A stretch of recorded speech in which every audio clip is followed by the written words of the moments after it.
હવે આપણે પ્રમાણિત વિચલન જોઈશું. પ્રમાણિત વિચલનનું સૂત્ર છે sigma standard deviation is equal to under રૂટમાં sigma FD square upon N minus sigma FD upon N whole square. બરાબર. હવે સમજાવું આ સૂત્ર શું છે. બરાબર. ધારો કે સાદા પ્રાપ્તાંકો આલ્યા છે. હવે સાદા પ્રાપ્તાંકો ખાલી આટલું જ આલ્યું છે તમને 34, 20, 41, 36, 30, 49, 37 આવું આલ્યું છે ખાલી. અને એ પરથી બધું શોધવાનું કહેશે તમને. બરાબર. તો આપણે અહીંયા શું જોઈએ છે? ડી જોઈએ છે. બરાબર. તો ડી માટે શું છે? ડી માટેનું સૂત્ર છે ડી બરાબર એક્સ ઓછા એ. શું? એક્સ ઓછા એ. હવે એ કઈથી લાવવાનું? એ જે છે આપણે કોઈ પણ ધરાઈ દેવા, આમાંથી કોઈ પણ વેલ્યુ ધરાય એ. બરાબર. તો મેં છે ને એને 30 ધાર્યો છે. તો હવે અહીંયા જોઈએ કે એક્સ ઓછા એ. તો એક્સ આપણો 34 છે. 34 ઓછા 30 એટલે 4. પછી 20 ઓછા 30 માઇનસ 10. 41 ઓછા 30 11. 36 ઓછા 30 6. આ જ સૂત્રની અંદર આપણે ખાલી ઉપયોગ કર્યો છે. અને જે જવાબ આવ્યો આ બધાનો સરવાળો કરી દઈએ તો જો વત્તાકારનો જે હતો સરવાળો કરી દીધો તો 37 આવ્યો. અને ઓછા 10 છે તો ઓછા 10 એટલે 27 જવાબ આવી ગયો મારો. હવે પછી આનો છે ને આ બધાનો સરવાળો કરી દેવાનો. શું કરી દેવાનો? બધાનો સરવાળો કરી અહીંયા મૂકી દેવાનો. હવે જરૂર છે નહીં પણ આ મૂકી દેવો હોય તો સારું. એમ બધાનો મૂકી છે તો એમ કરી મૂકી દેવાય. ત્યારબાદ હવે શું છે? એફડી મળી ગયો. આપણે એફડી આ શોધ્યો. હવે છે ને એફડીનો સ્ક્વેર કર્યો. હવે કોઈ પણ વેલ્યુની સ્ક્વેર એટલે શું? જો 2 લખીએ. બરાબર. તો 2 તો 2 ના 2 છે. પણ 2ની ઉપર આવી તો 2 લખીએ ને તો એનો મતલબ તો 2 ગુણ્યા 2 એની એ વેલ્યુ ફરી વખત ગુણી કાઢવાની એની જોડે, એટલે એનો સ્ક્વેર કહેવાય. તો 2 દૂની 4 થઈ ગયો. હવે અહીંયા ડી હતા. જો આપણે ડી છે આપણે શું જોઈએ છે અહીંયા આગળ જો ધ્યાનથી સૂત્રમાં અહીંયા એફ ડી ભાગ્યા એન આ આખાનો સ્ક્વેર છે. આ આખી વેલ્યુનો સ્ક્વેર છે. અને અહીંયા ખાલી એફ ડી આ બધું સેમનું છે પણ આ ડીનો સ્ક્વેર છે. ડી એકલી વેલ્યુનો સ્ક્વેર છે. તો ડી એટલે ડીનો સ્ક્વેર. આપણે શું શીખ્યા? 2નો સ્ક્વેર એટલે શું? 2 ગુણ્યા 2 એટલે શું? એની એ વેલ્યુ ફરી ગણવાની. તો અહીંયા ડી હતો, આપણે ડીનો સ્ક્વેર જોઈએ છે એટલે ડી ગુણ્યા ડી એવું કરવાનું. ખબર પડી? ડી ગુણ્યા ડી. આપણે જો ડી છે આપણે ડીનો સ્ક્વેર જોઈએ છે તો ડી ગુણ્યા ડી કરવાની. તો જો ડીની વેલ્યુ અહીંયા શું છે? 4 છે. તો 4 ગુણ્યા 4 ચોકે ચોકે 16. પછી -10 ઇન્ટુ -10 માઇનસ માઇનસ પ્લસ થઈ જાય. તો હું કેલ્ક્યુલેટરમાં જો 1 મિનિટ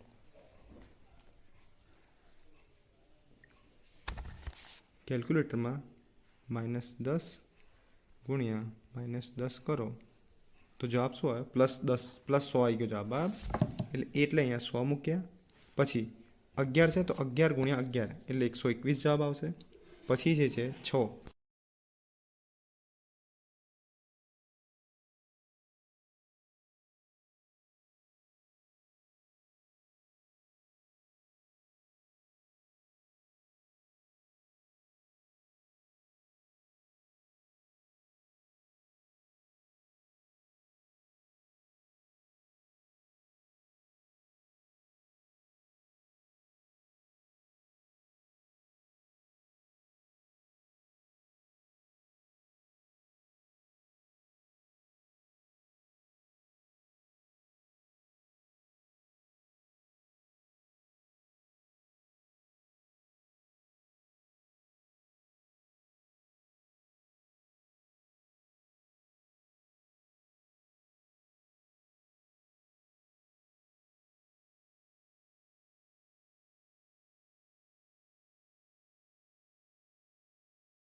એટલે આપણે આ વેલ્યુ મૂકી 57.57 એની એ જ હતી. આનો સ્ક્વેર મૂક્યો આપણે એટલે એની જગ્યા રહી. હવે જે રહ્યું એ આની વાત આવી કે અંડર રૂટની અંદર હવે આપણે શું કરીશું, આટલા ઓછા આટલા કરીશું. બરાબર. હવે અહીંયા કેલ્ક્યુલેટર લઈશું. કેટલા? 57.57 ઓછા 14.8754 સમથિંગ છે એટલા મૂક્યા તો આપણે જવાબ 42.6938 સમથિંગ જવાબ આવ્યો છે. બરાબર. હા, તો હવે શું કરીશું, હવે આપણે છે ને એનું સ્ક્વેર રૂટ લઈશું કેમ કે અહીંયા સ્ક્વેર રૂટ છે. તો સ્ક્વેર રૂટ માટે જો કેલ્ક્યુલેટરમાં કોઈ જગ્યાએ શોધવાનું, મારામાં અહીંયા છે આ સિમ્બોલ છે. હા, આ સ્ક્વેર રૂટનો સિમ્બોલ છે એ પહેલાં લખવાનું, પછી અંદરની વેલ્યુ લખવાની. અંદરની વેલ્યુ છે 42.6938. જે જવાબ આવ્યો 6.5340 એ અહીંયા મૂકી દેવાનો. આ તમારું સ્ટાન્ડર્ડ ડેવિઝનનું પતી ગયું. આ હતી સિમ્પલ સિરીઝ માટે સ્ટાન્ડર્ડ ડેવિઝન. હવે આના પછી આપણે જોઈએ કે જે વર્ગ આપ્યા હોય એના માટે સ્ટાન્ડર્ડ ડેવિઝન કેમનું શોધાય. સૂત્રમાં એવું કહેશે, દાખલામાં એવું કહેશે મોટાભાગે કે મધ્યક અને પ્રમાણિત વિચલન બેઉ શોધવાનું છે. હવે આના માટે પ્રમાણિત વિચલન શોધવા માટેનું સૂત્ર આવું છે, સિગ્મા એફડી આપણે જે પહેલાં લખ્યું ને, સિગ્મા એફડીનો સ્ક્વેર ભાગ્યા એન માઇનસ સિગ્મા એફડીનો N FD upon N whole square into I. ખાલી અહીંયા એડ નવું એ થયું કે ઇન્ટુ આઈ થશે. કોઈ પણ વર્ગ આલ્યો હોય આમાં ખંડિત હોય અખંડિત હોય એનાથી કોઈ મતલબ થતો નહીં.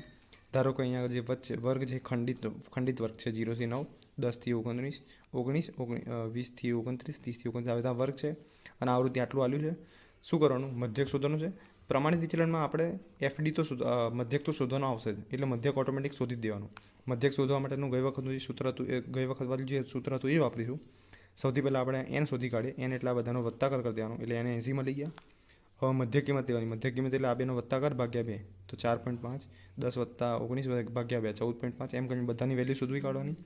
હવે અહીંયા આગળ કોઈ પણ એક વેલ્યુ વચ્ચેની વેલ્યુ લઈ લેવાની, કાં તો પછી જેની મોટી આવૃત્તિ હોય એની સામે એ ધારી લેવાનો. બરાબર. તો સૂત્રનો એ ધારી કાઢ્યો તો એ 44.5 આવી ગયો, એને એ ધાર લીધો. હવે આપણે ડી શોધીશું. ડી એની સામે મૂકવાનું તો ડી એની સામે 0, ઉપરની સાઈડ -1, -2, -3, -4, નીચેની સાઈડ 1, 2, 3, 4, 5. બરાબર. હવે ડી ઇન્ટુ એફ કરવાના. આ એફ છે. એફ અને ડીનો ગુણાકાર કરવાનો. તો જો -4 × 2 એટલે -8, 7 - 3 21, 10 × 2 એટલે -20 એમ કરી બધાની ગુણાકાર કરી દેવાનો. આ બધાનો ગુણાકાર કરી દીધો. ઓછા કરનો સરવાળો કરી દેવાનો અને એની આગળ માઇનસ મૂકી દેવાની. જો આ બધાનો સરવાળો કરીશું ખાલી ઓછા કરનો તો એ -61 થશે અને આ બધાનો વત્તાકાર કરીશું, સરવાળો કરીશું, એ અહીંયા 66 થશે. એ મૂકી દીધાના. 66 - 61 એટલે 5 જવાબ આવ્યો. એ અહીંયા મૂકી દીધા એટલે સિગ્મા એફડી મળી ગયા આપણે જોડે. એટલે આપણું એક સ્ટેપ વધી ગયું આવડ્યું સિગ્મા એફડીનું. હવે આપણે શું જોઈએ છે? સિગ્મા એફડીનો આ ડીનો સ્ક્વેર જોઈએ છે. એટલે આ જે વેલ્યુ હતી આ પણ એફડી હતી. હવે એફડી જોડે આપણે ફરી એકવાર ડી ઉમેરી દઈશું. શું આપણે જોઈએ છે? એફડીનો સ્ક્વેર જોઈએ છે તો એનો મતલબ શું તો એફડી ઇન્ટુ ડી. એફડીનો સ્ક્વેર થઈ ગયો. ડીને બીજી ડી વખત ગુણી કાઢો. એફ તો એના એટલા જ છે. જો એફનો સ્ક્વેર નહીં, ખાલી ડીનો સ્ક્વેર છે ખાલી એમ. તો એફડી તો છે, આપણે જો એફડી તો છે. હવે ડી ઉમેરીશું તો આ ડી આવી રહ્યા તો આ બેનો ગુણાકાર કરી દેવાનો. તો -8 - 4 એટલે 8 × 32 ઓછા વત્તા થઈ જાય. ગુણાકાર કેલ્ક્યુલેટરમાં કરીએ તો જવાબ આવી જશે 32. પછી છે 21 × 3 એફડી ઇન્ટુ ડી એટલે એફડીનો સ્ક્વેર એટલે 63, 2 × 20 40, 1 × 12 0. આ બધા એ રીતે કરીએ તો એ રીતે એફડીનો સ્ક્વેર મળી જશે. એ જવાબ આવ્યો 337. બરાબર. હવે કશું કરવાનું નથી, મધ્યક શોધી કાઢવાનું. મધ્યકની વેલ્યુ આ રહી એ બરાબર 44.5 જે ઉપર શોધી હતી વત્તા સિગ્મા એફડી. સિગ્મા એફડીની વેલ્યુ 5 છે. 5 ભાગ્યા એની વેલ્યુ 80 ઇન્ટુ આઈ એટલે શું? આ બેની વર્ગ લંબાઈ. આ બેની વર્ગ લંબાઈ શું છે? 9 - 19 એટલે 10.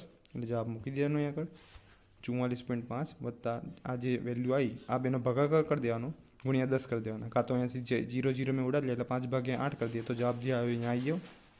જે જવાબ આવ્યો x બાર મળી ગયો. હવે આપણે આ મધ્યક શોધવાનું હતું એટલે હવે આપણું મેઇન સૂત્ર જે હતું એ સ્ટાન્ડર્ડ ડેવિએશન સિગ્મા એફડીનો સ્ક્વેર. સિગ્મા એફડીનો સ્ક્વેર આપણે અહીંયા શોધ્યો 337. તો એ અહીંયા મૂકી દીધો 337 ભાગ્યા એનની વેલ્યુ આપણે શોધી 80 છે એટલે 80 અહીંયા મૂકી દીધા ઓછા સિગ્મા એફડી. સિગ્મા એફડી આ શોધ્યા 5 સિગ્મા એફડી. આ અહીંયા ઉપર આ સૂત્રમાં સિગ્મા એફડી શોધ્યા. આ સિગ્મા એફડીનો સ્ક્વેર છે, આ સિગ્મા એફડી છે. તો એ અહીંયા મૂક્યા 5/80 બરાબર. 80 શું છે? 8 એટલે 80, n એટલે 80 છે. હવે શું કરવાનું?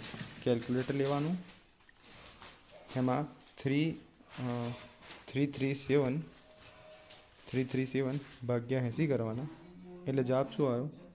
4.2125 બરાબર. એ અહીંયા મૂકી દીધા મેં. પછી 5/80 કરવાના છે. શું કરવાના છે? 5/80. 5/80 નો જવાબ શું આવે? 0.0625. તો એને મેં 0.625 એ મૂકી દીધા અને એની ઉપર સ્ક્વેર કરી લ્યા બરાબર. હવે સ્ક્વેર છોડીશું એટલે એની જ વેલ્યુ જોડ ગુણવાના.